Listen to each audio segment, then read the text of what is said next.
తస్యాం స లభతే నిర్వృతిన్న విరజ్యతే అన్నాడు ఇక్కడ.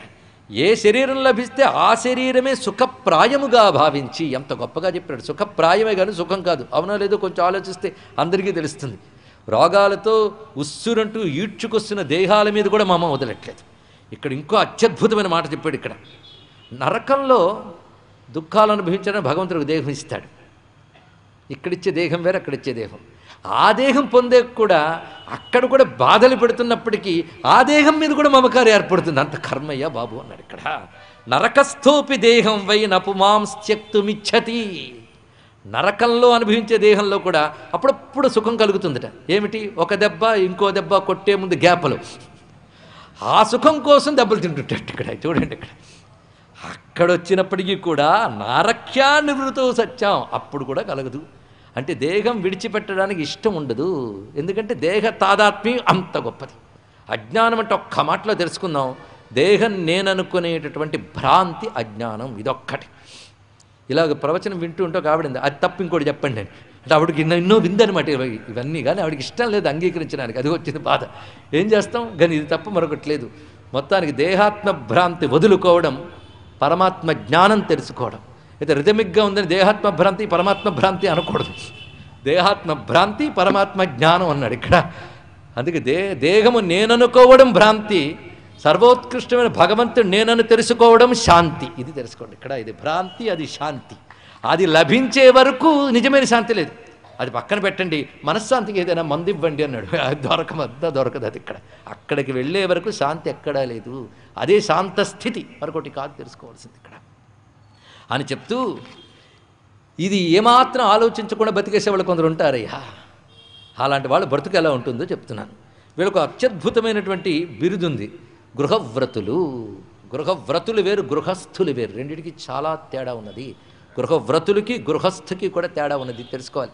ఆశ్రమాల్లో గృహస్థ ధర్మం అంటే వాడు ఇంట్లో ఉన్నాడు, ఇంట్లో ఉన్నందుకు చేయాల్సినవి చేయాలి. నేను చేస్తున్నాను కదండి, పొద్దున్న లేచేందుకు సంపాదిస్తున్నాను, పెళ్ళ పిల్లలు పోషిస్తున్నాను, వాళ్ళు గృహవ్రతులు అంటారట. మరి గృహస్థ ధర్మం అంటే ఏమిటి అంటే, గృహస్థ ధర్మం స్వీకరించాక దేవయజ్ఞ, పితృయజ్ఞ, ఋషియజ్ఞ, మనుష్యయజ్ఞ, భూతయజ్ఞాదులు చేస్తూ ఉంటే గృహస్థు. అది భగవత్ప్రీతిగా చేస్తూ భగవంతుడిని స్మరిస్తూ ఉంటే భక్తుడైన గృహస్థు. ఇప్పుడు తెలిసింది కదా ఏంటి, ఇది మన కోసం చెప్పిన సబ్జెక్ట్ అంతే. సన్యాసి గురించి ఇక్కడ ఎందుకులండి, నాకు తెలిసి ఇక్కడ ఎవరూ లేరు. మన కోసం మనం హాయిగా చెప్పుకుందాం, సరిపోయింది. కానీ మనం గృహస్థులం అవుదామా, గృహవ్రతులం అవుదామా, భక్తులైన గృహస్థులం అవుదామా? ఇప్పుడు ఆలోచించండి. భక్తులైన గృహస్థులు అవుదాం అనిపిస్తుంది వింటున్నంతసేపు. కానీ ఉన్నది ఎలాగా, గృహస్థుగానా గృహవ్రతులుగానా? గృహవ్రతులు భగవద్ధర్మములు స్వధర్మములు పాటించుతూ వెళుతూ ఉంటే వాడు భక్తుడు, గృహస్థుడు అవుతాడు. అలా కాకుండా భగవద్ధర్మాన్ని, గృహస్థ ధర్మాన్ని కూడా పక్కన పెట్టేసి తన దేహంతో సంపాదించుకున్న వాటి పట్ల లంపటంతో వాటిని విడిచిపెట్టేవాడిని ఏమనాలి? గృహవ్రతులు అనాలి. అవునా కాదా అండి?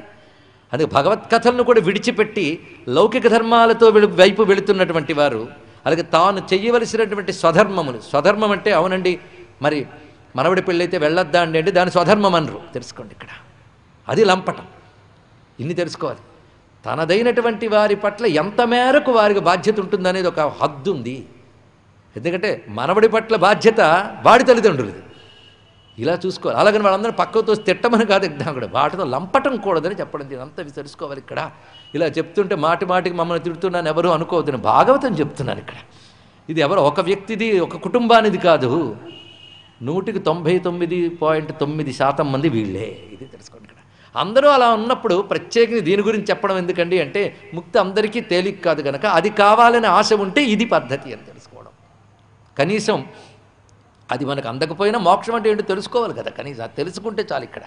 కానీ గృహవ్రతులు, గృహస్థులు, భక్తులైన గృహస్థులు ఈ ముందు తెలుసుకుంటే చేసిన ప్రతి కర్మము గృహస్థ ధర్మములు. అంటే గృహస్థ ధర్మములు ప్రధానంగా 5 దేవయజ్ఞ, పితృయజ్ఞ, ఋషియజ్ఞ, మనుష్యజ్ఞ, భూతయజ్ఞములు. ఇవి 5 ప్రధాన గృహస్థర్మలు. ఇవి విడిచిపెట్టి సాధించాల్సింది ఏమీ లేదు ఇక్కడ. ఇవి ప్రధానం. వీడికి యజ్ఞములనే పేర్లు. యజ్ఞమని పేరు ఎందుకు పెట్టారంటే, వీటి వల్ల ఏదో ప్రయోజనం వస్తుందని చెయ్యకుండా నువ్వు చేయాల్సిందంతే. మరి ప్రయోజనం కాంక్షించకుండా చేసావు కదా, అది త్యాగం. కనుక త్యాగపూర్వకమైన కర్మ పేరు యజ్ఞం. ఇది అర్థం చేసుకోవాల్సింది ఇక్కడ. ఇదే యజ్ఞం, మరొకటి కాదు. దేవయజ్ఞములు అనేక రకాలు. నిత్య దేవతార్చన మొదలుకొని నైమిత్తికంగా చేసే దేవతా పూజలు మొదలుకొని దేవతల్ని ఆరాధనలు ప్రతిమయందు హృదయమునందు మంత్రమునందు యజ్ఞమునందు హోమమునందు కూడా ఆరాధిస్తాయి. ఇన్ని విధాలుగా చేసుకుంటూ ఉంటేనే ముందు గృహస్థ ధర్మం బాధ్యత నిర్వహించిన వాడు అవుతాడు. ఇది అదేవిధంగా తాను లంపటుడు కాకుండా తన బంధములు ఏవైతే ఉన్నాయో, మొదటి బంధం మాతాపితరులు, తర్వాత ఏర్పడినటువంటి వారు జాయాపుత్రాదులు, వాటి పట్ల తాను నెరవేర్చవలసింది నెరవేర్చాలి. ఇవి కాకుండా తాను తన శరీరంతో సంపాదించుకున్న మరికొన్ని శరీరాలు ఏవైతే ఉన్నాయో వాటిపై మోహం పడి అవి శాశ్వతం అనుకుని వాటి కోసమే దేవుళ్ళాడుతూ తనకున్నటువంటి సమస్తమైన ఇంద్రియ శక్తులు యవ్వనము వాటిని తృప్తి పెట్టడానికి ఖర్చు పెట్టేశాడు. కానీ భగవంతుడిచ్చిన ఇంద్రియ శక్తి పాటవము ప్రాణశక్తి సత్వము సాధనకి భగవత్ ప్రాప్తికి వినియోగించకుండా తాను ఏర్పరచుకున్నటువంటి వ్యక్తి వస్తు, ఇదే కదా విషయములంటే వ్యక్తులు వస్తువులు, వీటిని సంపాదించుకోవడం, వీటిని తృప్తిపరచడం, వీటిని పెంపొందించుకోవడం అనే దానితో తనకున్న జవసత్వములు మొత్తం వాటికి ఖర్చు చేశాడు. అప్పుడు వీటి కోసం అంత జవసత్వాలు ఖర్చు పెట్టేటప్పుడు వార్ధక్యం త్వరగా వస్తుంది. ఇక్కడ అది తెలుసుకోవాల్సింది. అప్పుడు